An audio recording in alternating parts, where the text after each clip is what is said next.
Yeah. And it's interesting, and I hadn't thought about this example when I wrote the stuff on minding, but I remember a client who said one of the things that worked was that I'd remembered him. I gave him a postcard of an image from a film which he'd mentioned in therapy.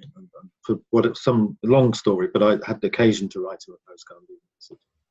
And he said what was profound about that, and for me it was just a sort of, I needed to leave him a message. I found a postcard and I remembered, but it was that remembering that he picked up on. He said what that meant was that I'd thought about him outside of the therapy, and that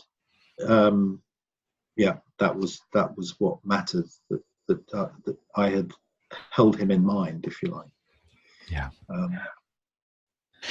Well, when you were writing about minding in the chapter, I'd already decided that's what you were going to write about. Of course, you were writing about it in a slightly different way, but I remember us talking, or you describing in a workshop before, the power of holding the other in mind. And I often think about how important that is for me, that people, I know there are people holding me in mind, and for the people that I am working with, it's really my intention to let them know that. It makes such a difference. Yeah.